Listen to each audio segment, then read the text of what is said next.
The rain had started as a mist, the kind that barely touched the ground, but by the time Charles pulled the car over, it had turned into a relentless downpour. The wipers beat furiously against the windshield, a rhythm that matched the tension hanging between them. Charles turned to her, his jaw tight, his eyes full of that familiar contempt she had grown to fear more than anger itself.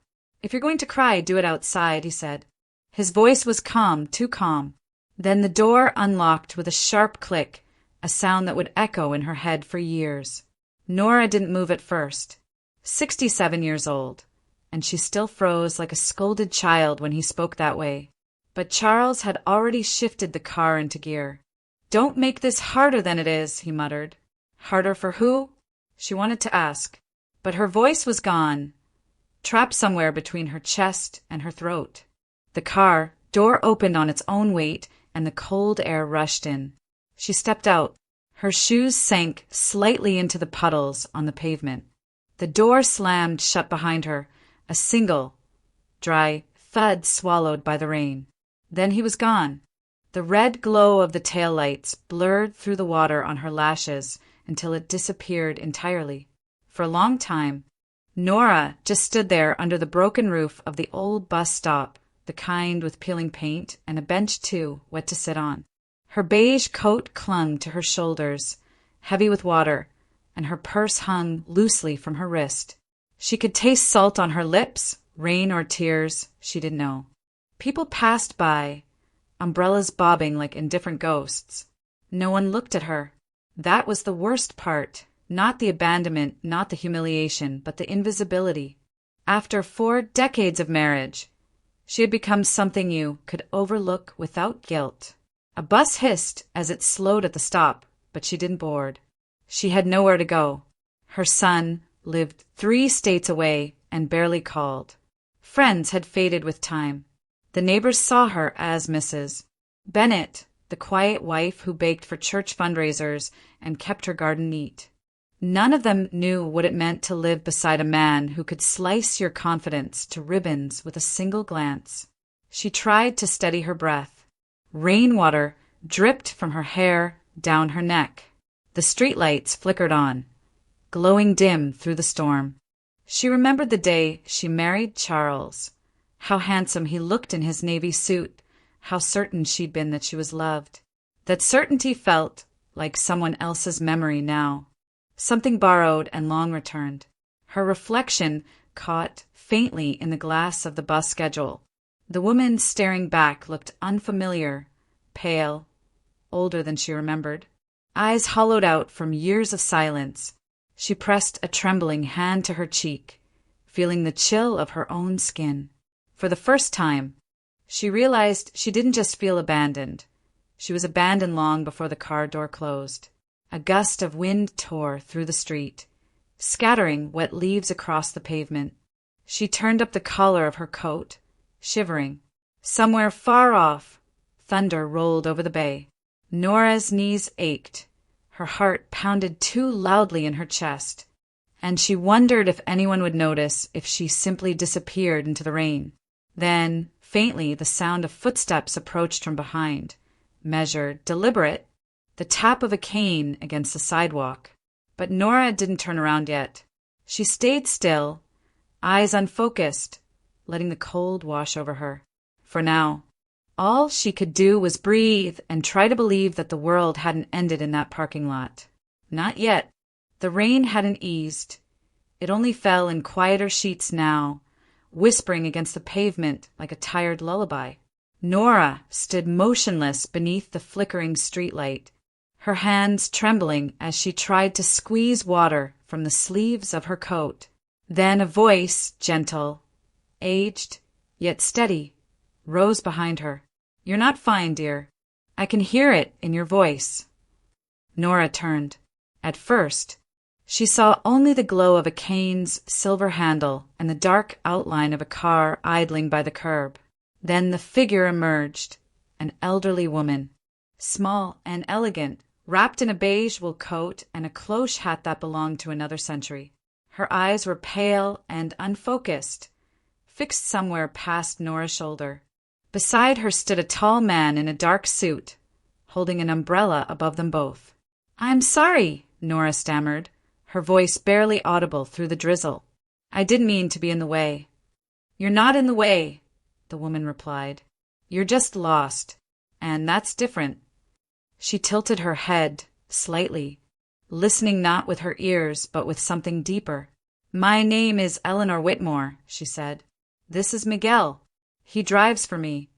Miguel nodded politely, his eyes soft with concern. Eleanor's face turned toward the street, toward the direction Charles's car had vanished moments earlier. "The man who left you there," she said, "doesn't deserve the privilege of being the last to see you small." Nora blinked. How do you know about him?" Eleanor smiled faintly. "A woman doesn't need eyes to recognize the sound of cruelty." Then, after a pause, she added with quiet authority, "Pretend to be my granddaughter." Nora frowned, unsure if she'd heard correctly. "I'm sorry." "My granddaughter," Eleanor repeated, just for a moment. "My driver is about to bring the car around. And that man, your husband, yes, is still watching from down the street.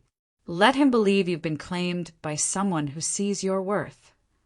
Nora froze. The idea was absurd, yet there was something commanding in the old woman's tone, something that left no room for doubt. The sound of tires on wet asphalt approached. A black Lincoln slowed to a stop beside them, headlights slicing through the mist. Miguel hurried to open the rear door. "Mrs. Whitmore, the car's ready." Eleanor reached out her hand, finding Nora's wrist with surprising certainty. Her grip was warm and strong. "Come now, my dear," she said softly. "You won't stand in the rain for someone who doesn't deserve your tears." Almost without thinking, Nora obeyed. She stepped toward the car, feeling the eyes of the world, or at least of one man, on her back. Through the watery reflection of the window, she caught sight of Charles's figure in the distance. Frozen beside his car, for the first time his expression faltered. Confusion replaced contempt. Eleanor, sensing it without looking, turned her face toward him and murmured, "Life has its own way of evening the scales, my dear." Miguel closed the door gently.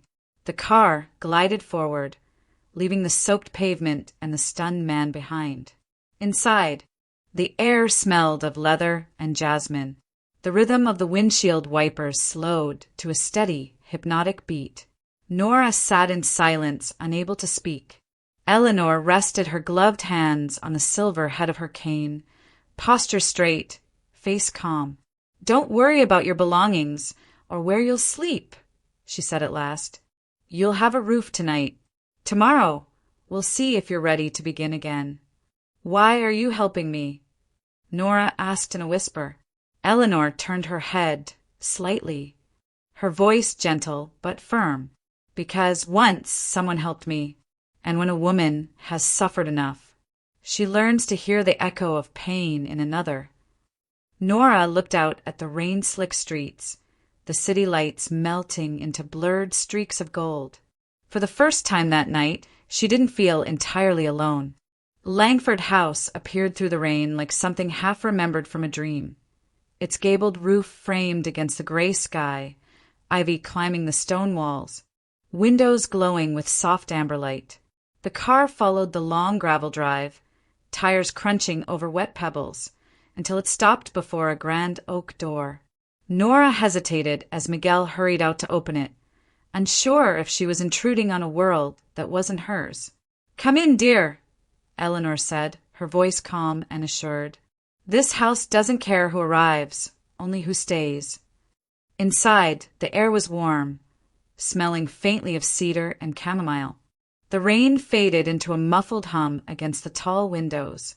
A golden retriever lifted its head from a rug near the fireplace, wagged its tail once, then settled again.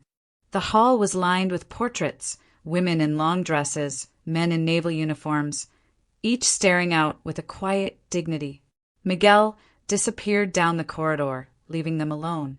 Nora felt small beside Eleanor, who seemed to move through the space like she knew every inch by heart despite her blindness. Langford House has been here longer than anyone remembers, Eleanor said, tracing her hand along the carved banister. It's stubborn, like the women who lived in it.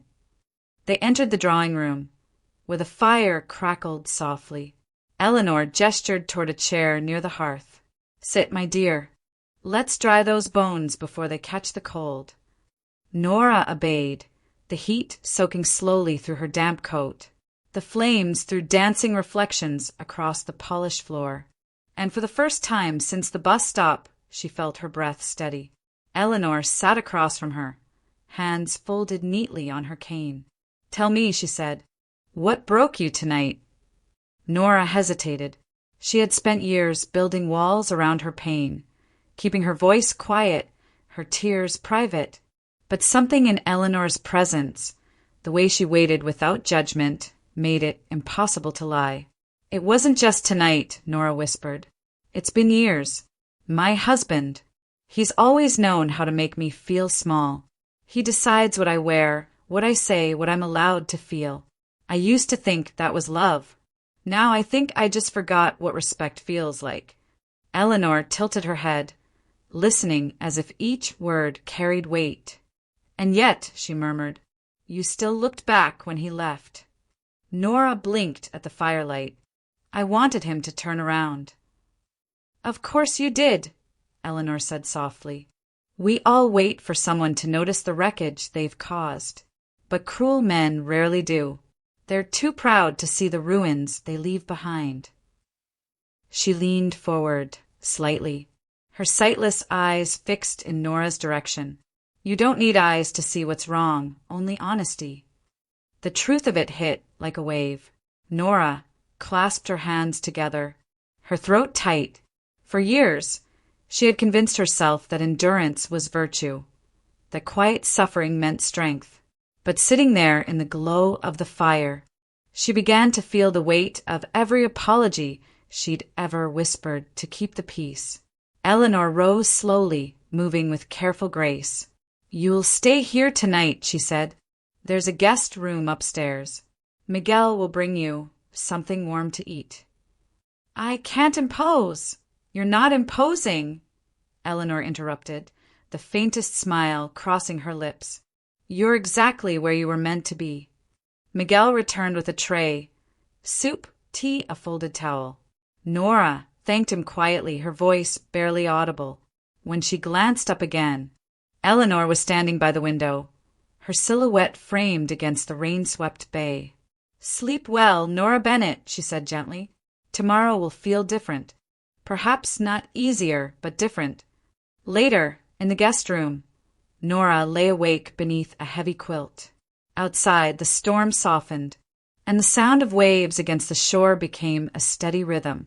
She stared at the ceiling, wondering who this woman was, and why her kindness felt like the beginning of something she had long forgotten how to hope for. Morning arrived in silvery light that poured through the lace curtains, scattering faint patterns across the wooden floor.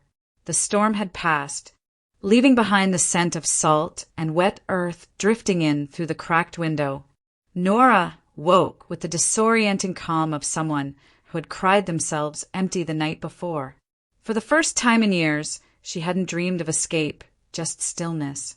After breakfast, Eleanor insisted she explore the house. Langford House doesn't belong to me, she said with a small, knowing smile. It belongs to whoever needs it.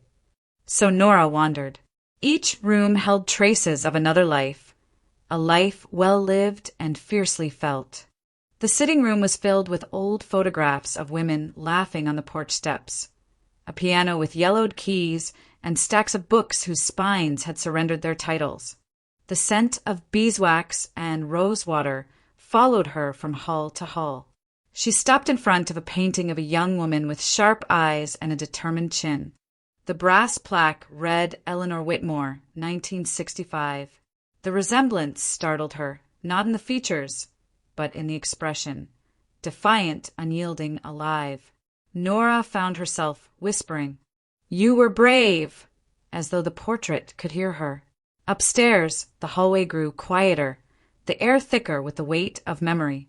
That's when she saw it, a tall, ornate mirror covered by a white linen cloth, tucked between two doors. The fabric rippled faintly in the draught, revealing glimpses of the gilded frame beneath. Something about it drew her closer. Before she could reach for the cloth, Eleanor's voice echoed softly behind her. Some reflections aren't ready to be seen yet. Nora turned, startled. Eleanor stood at the end of the hall, cane in hand, her eyes cloudy but knowing. There are mirrors in this house that don't just show faces, she said quietly. They remember everything we refuse to admit. Eleanor didn't explain further. She simply smiled, the way someone might when offering a warning disguised as kindness, and disappeared down the corridor, her steps slow but sure. That night, the house felt different. The wind outside moaned through the eaves, and the rhythmic creak of the old timbers echoed like a pulse. Nora lay awake, listening, her mind replaying Eleanor's words over and over. Some reflections aren't ready to be seen yet. When the clock downstairs struck midnight, a faint sound stirred in the hallway, a whisper, soft and trembling, like a woman's breath caught in the dark. Nora sat up. The moonlight spilled through the doorframe, drawing a path toward the corridor. Against every sensible thought, she followed it. The linen cloth over the mirror was moving, slowly, as though something beneath it were breathing. Her throat went dry. She reached out, hesitated, then pulled the fabric away. The mirror's surface shimmered faintly, fogged with age. At first, it showed only her own reflection, pale, wide-eyed in her nightgown. But then the image began to shift. The walls behind her dissolved, replaced by a kitchen she hadn't seen in years. There she was, younger, smaller on her knees, gathering shards of a broken plate. Charles's voice thundered in the background. You can't even set a table right. Pathetic. The younger Nora flinched, cutting her palm on the porcelain. Blood welled, mixing with tears. And yet she apologized. Again and again. Nora stumbled back from the mirror, her breath shallow, the taste of fear rising in her throat. No, she whispered. I don't want to see this. But the image held firm, forcing her to remember every cruel word, every moment she'd mistaken humiliation for peace. Suddenly, a soft hand touched her shoulder. Eleanor stood beside her, expression calm, almost sorrowful. It's time, she said gently. You stop mistaking endurance for strength. The mirror's surface flickered once more, then went dark, her reflection staring back, trembling but whole. Nora pressed a hand against the glass, her tears warm against the chill. When she turned around, Eleanor was already walking away, her cane tapping steadily down the hall. Get some rest, dear, she said without looking back. Tomorrow, you'll see the house differently. And Nora did, for in the silence that followed, she realized that for the first time in decades, she was no longer afraid of what she might see when she finally looked at herself. The next morning arrived shrouded in fog, the kind that softened the world into watercolor. Nora found Eleanor sitting by the large bay window in the parlor, her cane resting beside her chair, a porcelain teacup between her palms. The fire crackled quietly, and the smell of toasted bread lingered from the kitchen. You didn't sleep, Eleanor said, not as a question but a quiet observation. Nora hesitated, then admitted, the mirror. I saw things I hadn't let myself remember. Eleanor nodded, her expression thoughtful. That mirror doesn't lie, but it never shows more than you're ready to bear. It's a cruel kind of kindness. Nora sat opposite her, studying the older woman's face. Even in blindness, Eleanor held herself with grace, her silver hair pinned neatly, her posture straight, her presence calm. Yet behind that serenity was a gravity that came from knowing pain intimately. Eleanor, Nora asked softly, how did you lose your sight? For a moment, only the sound of the fire answered. Then Eleanor took a long breath. That's a story I don't often share. but perhaps it's time. She turned her face toward the window, eyes unfocused, but full of memory. My husband, Richard Whitmore, was a man people admired. Powerful, charming, the kind others obeyed before he even asked. When I married him, I thought I was stepping into a fairy tale. But power, Nora, power doesn't like to be questioned. She traced her finger along the rim of her teacup, her tone steady but distant. He didn't like my independence, my work, my opinions, my voice. Over the years, he trimmed pieces of me away until I hardly recognized myself. And then one night, after a charity gala, he was drunk and angry. I had disagreed with him in public, something small, something no one else even noticed. On the drive home, he took a turn too sharply. We crashed.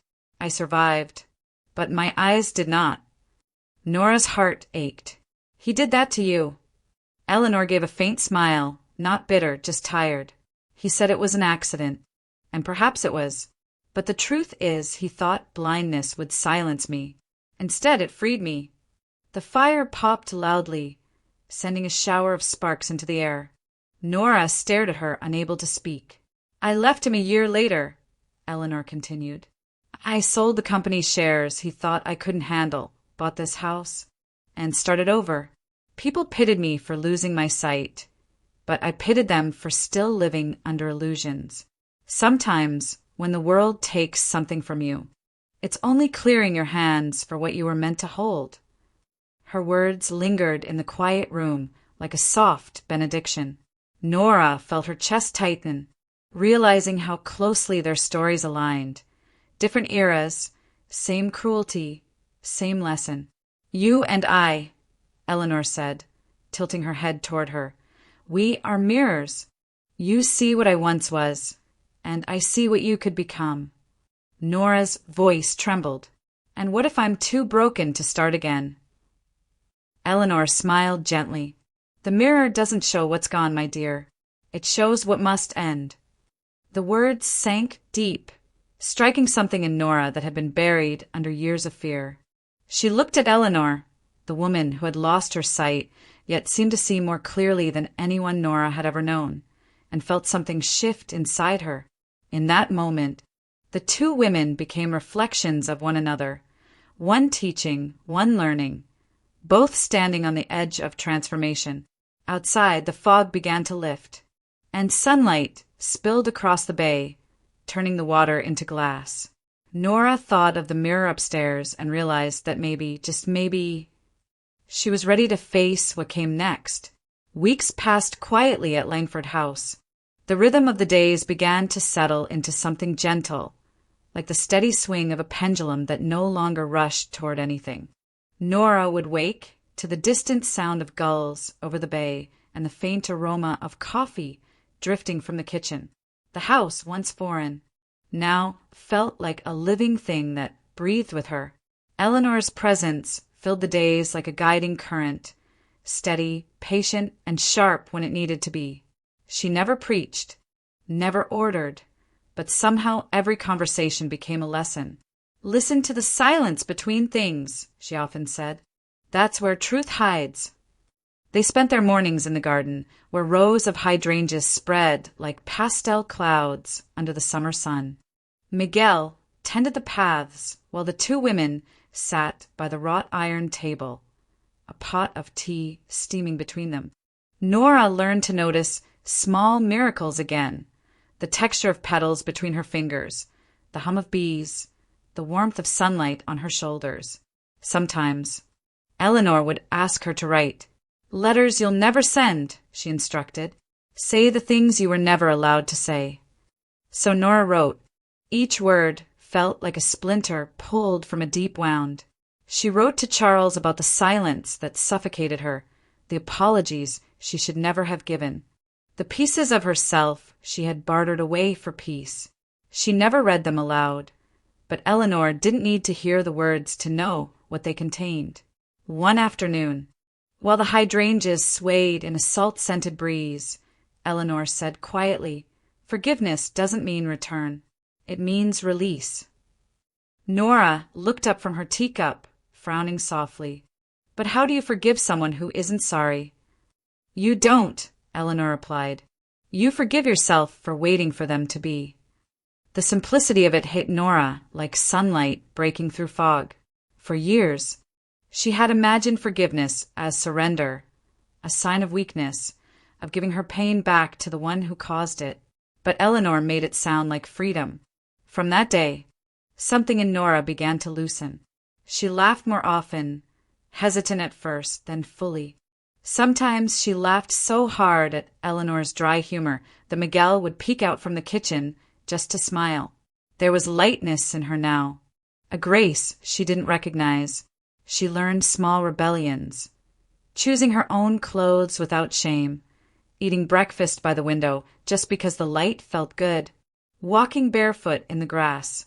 She even asked Miguel to teach her how to prune the hydrangeas. Her hands grew steady again, her shoulders straighter. In the evenings, she and Eleanor would sit by the fire, sharing stories. Eleanor about her youth, Nora about her dreams she'd forgotten to chase. There was no pity between them, only recognition. They were two women who had lived under different storms, but had both found refuge in the same house by the bay. One night, as the tide whispered against the rocks below, Nora caught her reflection in the window. She barely recognized the woman staring back. There was color in her cheeks, steadiness in her eyes. For years, she had worn fear like a second skin, but now it was peeling away piece by piece. Eleanor must have sensed the silence that followed. You're finding her again, aren't you? Nora smiled faintly. Who? The woman you were before you started apologizing for existing. Nora looked out at the dark water. The moonlight shimmered like a path across the bay, endless and forgiving. I think I'm starting to, she whispered. Eleanor nodded, satisfied. Good, because the world doesn't need more women who endure. It needs women who return to themselves. And for the first time in her adult life, Nora believed that she could. The sky had turned the color of pewter that afternoon, heavy with the promise of rain. Nora sat in the garden, pruning the fading hydrangeas as the wind carried the scent of salt from the bay. Autumn had arrived, quietly painting the trees in muted golds. Life at Langford House had settled into a rhythm she cherished. Morning walks with Eleanor, tea at 4, quiet evenings spent by the fire. Peace had become a habit. Then she heard the sound, gravel crunching under tires, slow and uncertain. It wasn't Miguel's car. A shadow stretched along the garden path, long and thin. And when Nora looked up, she froze. Charles stood at the gate. For a moment, she didn't recognize him. The man before her was a ghost of the one who'd thrown her out months ago. His hair was grayer, his face hollow, his once impeccable suit rumpled and wet from the drizzle. Even his voice, when it came, had lost its edge. Nora! She straightened slowly, pruning shears still in hand. Charles. He swallowed, his eyes darting around the garden as though searching for the right version of himself to bring forward. I wasn't sure you'd still be here. I wasn't sure you'd ever find your way, she replied softly. He took a hesitant step forward. I've lost everything. The business collapsed after that partnership fell through. He stopped, the shame catching in his throat. She left, said I was too broken to fix. Nora said nothing. The hydrangea petals brushed against her arm, their scent sweet and faintly bitter. I came to ask your forgiveness, Charles continued, his voice trembling. I've been a fool. Nora, you didn't deserve the things I said or what I did. I know I can't change the past, but if you'd let me try. Nora finally turned to face him. There was no anger in her expression, no tears, just quiet composure, the kind that comes after surviving something you no longer fear. Charles, she said, her voice steady as the tide, what you lost was never mine to give back. The words landed between them like a stone sinking into water. He blinked, confused. What does that mean? It means, she said, you didn't lose me. You lost the illusion that you controlled me. and that's not the same thing. A silence stretched. The rain began to fall in soft, slanting lines, tapping against the garden table. Charles looked at her as though seeing her for the first time. This woman who no longer flinched, no longer waited for his approval. Behind him, the door of Langford House opened. Eleanor stood at the threshold, cane in hand, her expression calm but sharp. "I see we have a visitor," she said, her voice cutting through the damp air like a bell. Charles turned, startled. He'd met her once, years ago, at a charity event, before her accident, before her disappearance from public life. Her presence unsettled him now. Though blind, she seemed to see straight through him. "You're Mrs. Whitmore," he said, his tone half respectful, half defensive. "I was," Eleanor replied evenly. "Now I'm simply someone who's learned what cruelty costs." She took a few careful steps closer, her cane tapping the stones. "The punishment of cruel men," she said quietly, "is to face the mirror and see no one looking back." Charles stared at her, as if the words themselves had weight. Eleanor tilted her head. "You came here seeking absolution. But forgiveness isn't given to erase guilt. It's given to set someone free. And today that someone isn't you." Nora watched as the truth settled over him. His shoulders slumped, and for a brief second, the arrogance that had defined him cracked entirely. "I understand," he said finally, though his voice made it clear he didn't. He turned and walked toward the gate, each step heavier than the last. The rain thickened, blurring his figure until it vanished down the long drive. Eleanor came to stand beside Nora. They said nothing for a while, listening to the rhythm of the storm. "Do you feel pity for him?" Eleanor asked at last. Nora shook her head. "No, just distance." Eleanor smiled faintly. "That's better than revenge. It means you're free." Nora looked toward the empty road, then back to the glowing windows of Langford House. Inside, the fire would be waiting, and the air would smell of tea and lemon. She closed the garden gate, the sound final and clean, and walked back toward the light, leaving the past where it belonged. Outside in the rain, the first frost came early that year. The hydrangeas had turned brittle and pale, their blossoms ghostly beneath the morning mist. Nora woke to the sound of the clock downstairs, striking 6, the house unusually still. Normally, she could hear Eleanor humming faintly from her room, the tune soft and wandering, a habit of someone who had learned to see the world through sound. But that morning there was only silence. She knocked gently before opening Eleanor's door. The curtains were drawn halfway, letting in a thread of silver light that touched the edges of the quilt. Eleanor lay on her side, her hands folded neatly over her chest, a faint smile softening her features. Her cane leaned against the nightstand, her reading glasses resting beside an empty teacup. Nora stood frozen for a long moment, unable to breathe. There was no struggle, no sign of pain, just peace, the kind Eleanor had carried with her even in life. When Miguel arrived moments later, his eyes filled with quiet understanding. He placed a hand over his heart and whispered, "She went the way she wanted," softly.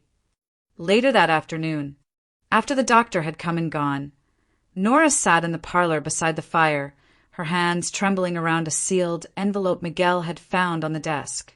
Her name was written on it in Eleanor's steady cursive, for Nora.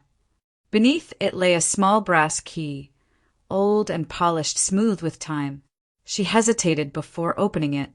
Inside was a single sheet of stationery, thick and cream-colored, carrying Eleanor's familiar scent of lavender. "My dear Nora, this isn't an ending. It's a handoff. There are things I never told you, not out of secrecy, but out of mercy. The truth waits for those who are ready to hold it without bitterness. Use the key. Behind the mirror you feared most lies what connects us. My time was to guide you toward it. Yours is to decide what to do with it. Love, always, Eleanor."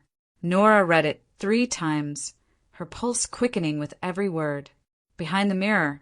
Night had fallen by the time she climbed the stairs. The house was quiet, the kind of quiet that felt sacred rather than empty. She carried a small lamp to the hallway where the mirror stood, its white cloth still folded at the base since that strange night weeks ago. The brass key glimmered in her palm. At the bottom of the frame, almost hidden in the carved wood, she found a tiny lock. With a click, the mirror shifted slightly, revealing a narrow compartment behind it, a hidden cabinet. Inside, wrapped in velvet and yellowed papers, were documents bound with a faded ribbon, birth certificates, old letters, and a single photograph. Her breath caught. In the photograph, a young Eleanor stood beside a woman who looked strikingly familiar, her own mother. They shared the same eyes, the same smile. On the back, in handwriting she knew by heart, were 4 words: "My sister, Margaret's child." Nora's hand trembled as the realization sank in. Eleanor wasn't just a benefactor or a stranger who had appeared in her darkest hour. She was family, her mother's older sister, disowned and erased from family history after leaving an abusive marriage decades ago. She remembered the first night they met, the words Eleanor had said with that wry smile. "Pretend to be my granddaughter." A lie meant to protect her dignity in front of Charles. But now she saw the strange symmetry of fate. It hadn't been pretend at all. Tears blurred her vision as she whispered into the still air, "You knew all along." Downstairs, the fire crackled as if in reply. The house no longer felt like a place she was visiting, but a home.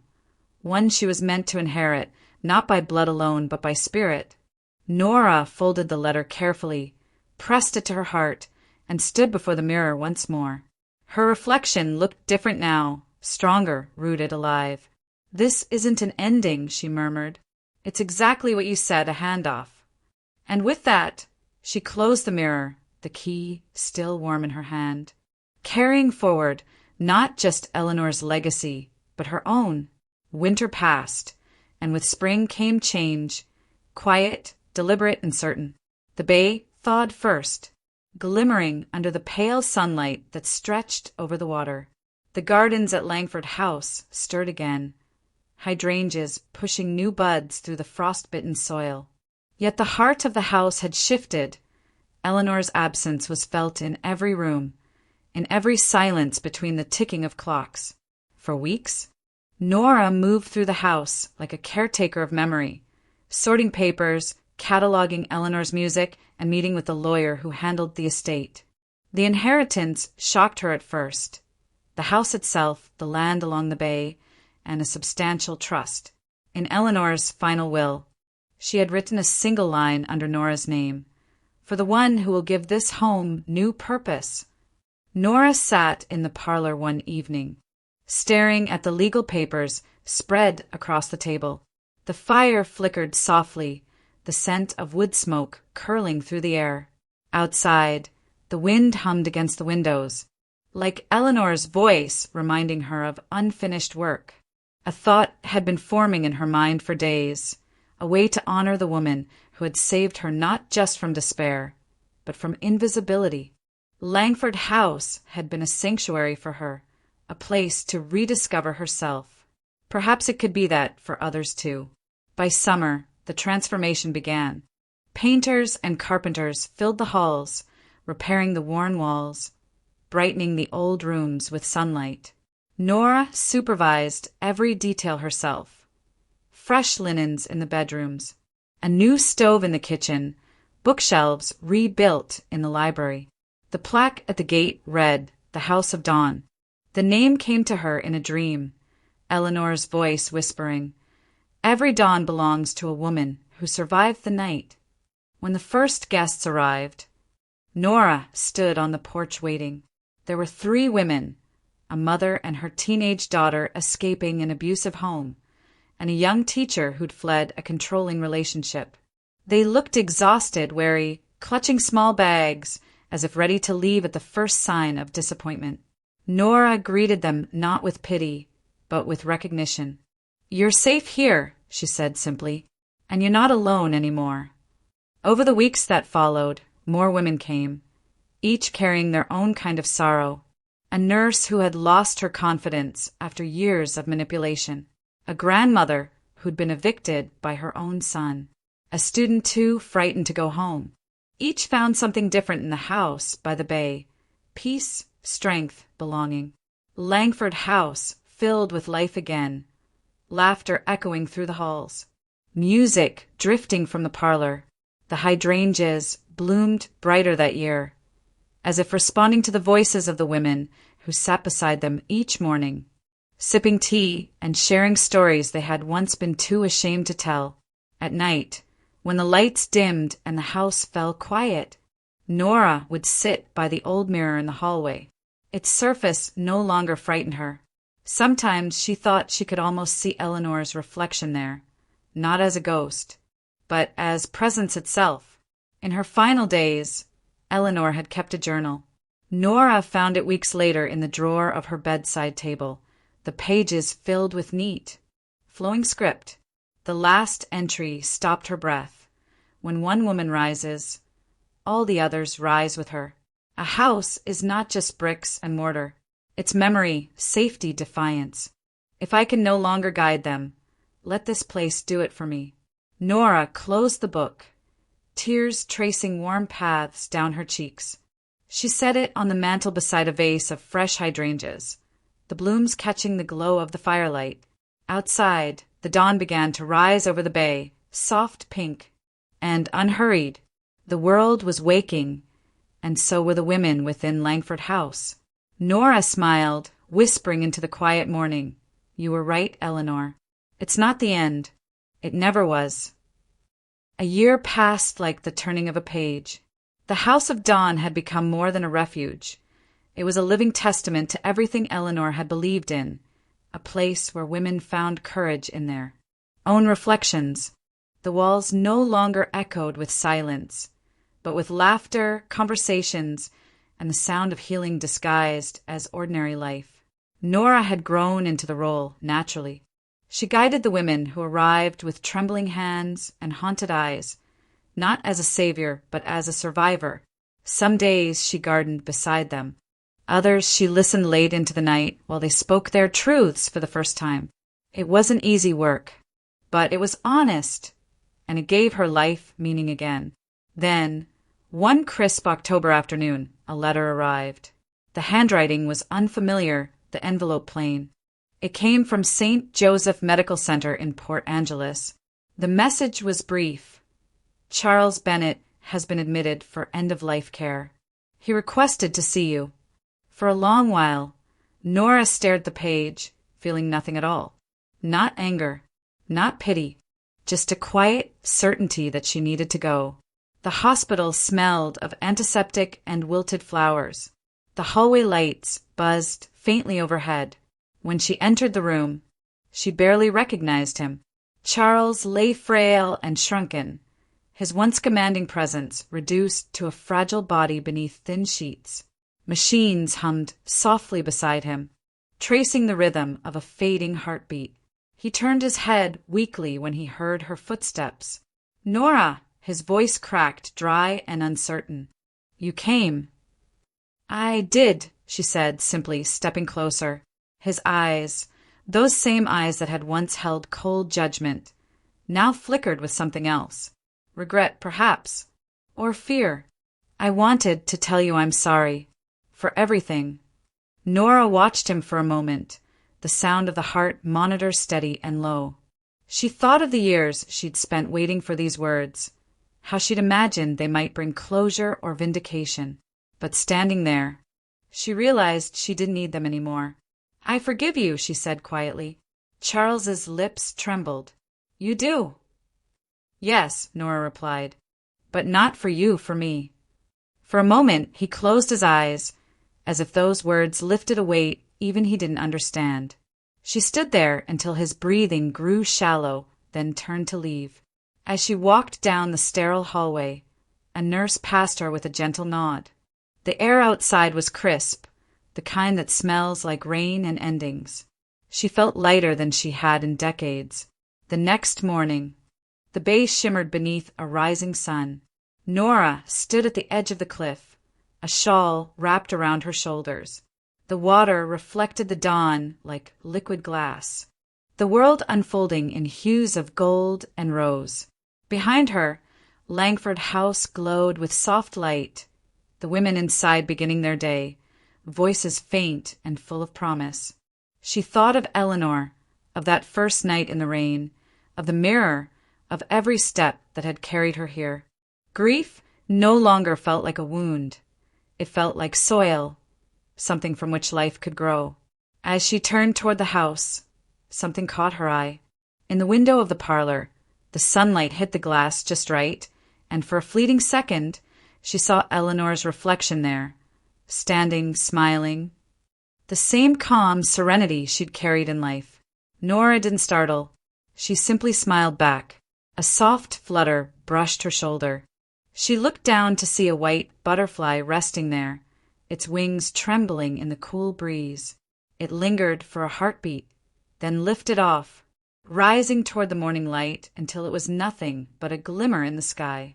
Nora exhaled slowly, peace filling the space where sorrow once lived. "You can rest now," she whispered. "We both can." The waves broke gently against the rocks below, steady and eternal. She closed her eyes, letting the sunlight warm her face.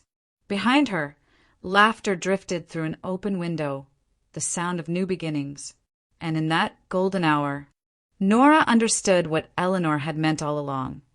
Some stories don't end in vengeance or loss, but in quiet liberation, the kind that comes when a woman no longer seeks to be seen, because she finally sees herself. The cycle of pain had closed, and in its place, a new one began, one made of strength, grace, and the simple, unstoppable light of dawn.